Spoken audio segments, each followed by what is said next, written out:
Hi guys. So thought I would just we did about 6 or 7 years ago a video that's on YouTube about the performance management chart, and I just thought I'd share this with everyone as a bit of an updated one.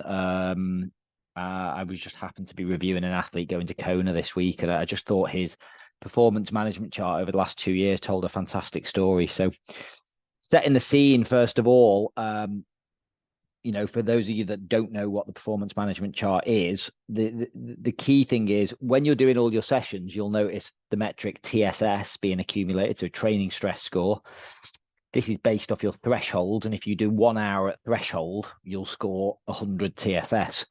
And as an example, an easy ride for an hour might be 40 TSS, an easy run maybe 50 TSS. Tempo swim might get you 70 TSS, and it's all based off the strain of the session basically. And then what it does, it accumulates this blue area, which is your critical training load, and that is 42 days rolling TSS average. So the last 42 days averaged out. So tomorrow when you train, 42 days ago disappears and tomorrow goes on. So as you're building to a race, your CTL should be building, i.e. your fitness is building, you're adding, and of course not every day you add more load.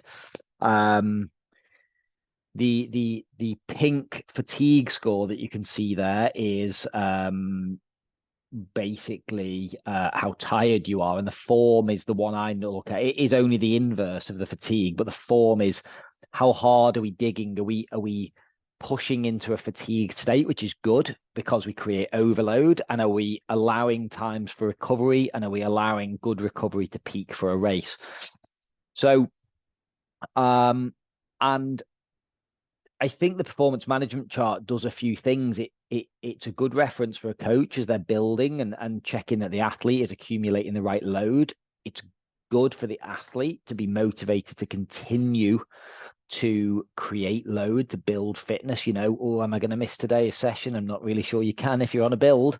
But it also, as I'll go into, shows that you have to let fitness drop sometimes as well, because you have to create overload at the right time to grow fitness. Your body remembers year on year all of the changes it's made, and so it's fine to allow things to go to rebuild to a stronger point again. And of course, using slightly different training methods each year in order to keep that fresher stimulus on the body.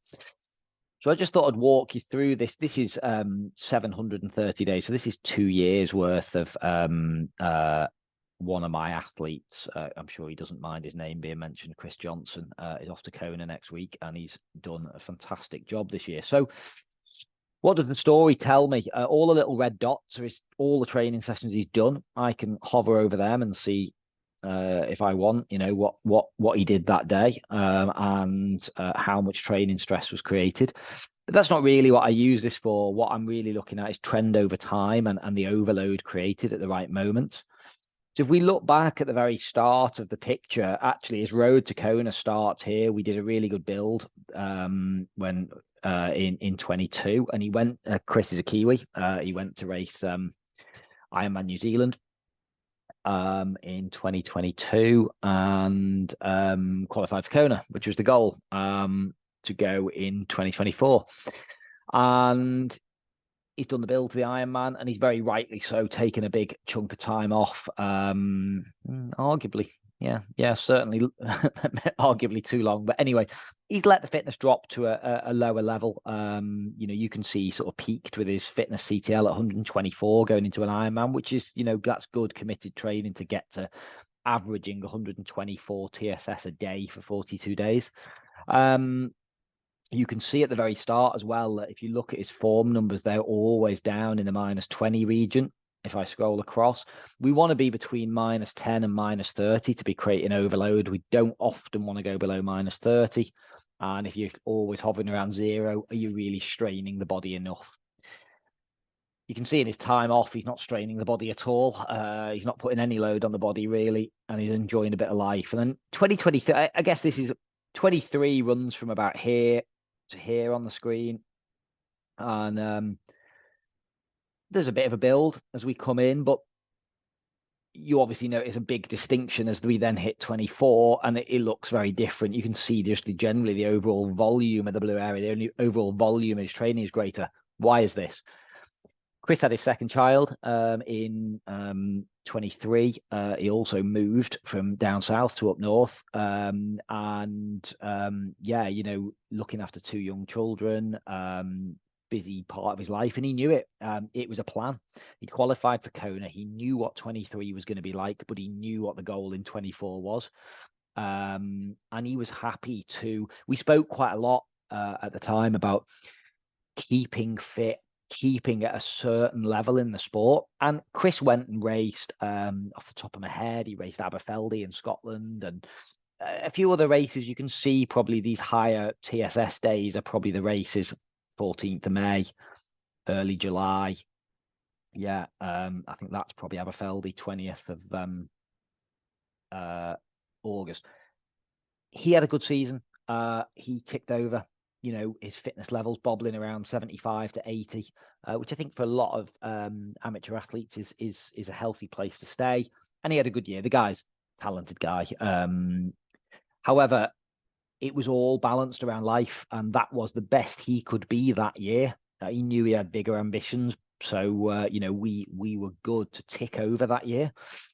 Little bit of a reset. Now, Chris actually went and raced Challenge Wanaka in New Zealand when visiting family this year. So we did a big build through the winter. Chris definitely operates on a very different schedule to a lot of my athletes. You know, he's done a very early big race and then a very late race. So we built fitness to a nice level for 70.3, tapered away, and he went and had a pretty good day there. He's taken the required rest afterwards, knowing that we're still a long way from Kona, and we build towards another race in May. And I'd have to remind myself what that race was actually. No, it wasn't a race. It was Big Sportive actually. We build, we back off. He's had quite a bit of, you know, it's not like he's sat at home resting every day. He's flown to New Zealand several times. He's still got two young children to deal with, but he's become very, very committed this year to the goal. And you'll see the big thing is the orange line is in a state of overload. So again, he's in this minus 17, minus 19, you know, minus 20, probably even dipping pretty low, minus 30. We don't go below minus 30 very often. And you can see he comes up for air at points as well, +6. You know, a nice little recovery period here where he freshens the body up. And it's fine to lose a bit to then accumulate more and more and more. And yeah, and he's just been really, really consistent week in, week out with the right training at the right time. Chris then went on to win overall at Long Course Weekend in Yorkshire, the first event they've had there this year. And whilst we knew it was a little bit risky on the last day, pushing for the win with Kona coming up, we sort of managed it and got the win. You know, which is a reflection of this build in training. And he now heads to Kona, you know, at a really high CTL, probably peaking at 145, which we know is, you know, from an age group point of view, right where you need to be to go to these big races. It's big commitment, you know, and I'm sure he's going to take a real another one of these big timeouts after Kona and enjoy it. And yeah, so I guess any questions you've got on this, you know, direct them at your coach. But I see it as a way to be highly motivated in your training. You know, motivate yourself, check that the load is being created at the right time. These charts tend to not lie. You know, you might think you've done enough and you look at the chart and you haven't really been on a period of overload. You've just been bobbling along. I think one of the key messages right now, as I'm in October telling you this, is you have to come from a low point to a high point. So assess where you are. You know, you might be, I'll give you an example with myself. I am training. I am doing some very different stimulus. I'm in the gym 3 times this week. I'm doing some sprints. I'm doing some strides. These things are tiring me out, but my overall load is lower. Probably 7 to 8 hours of training plus the gym, a lot lower than what I'd normally do. And I will continue like that through October and November. before starting to assess when I'll start racing and when I start the overload of the more traditional types of training. So just thought I'd share that with you. Thought you might be quite interested, and have a look at your own and discuss it with your coach.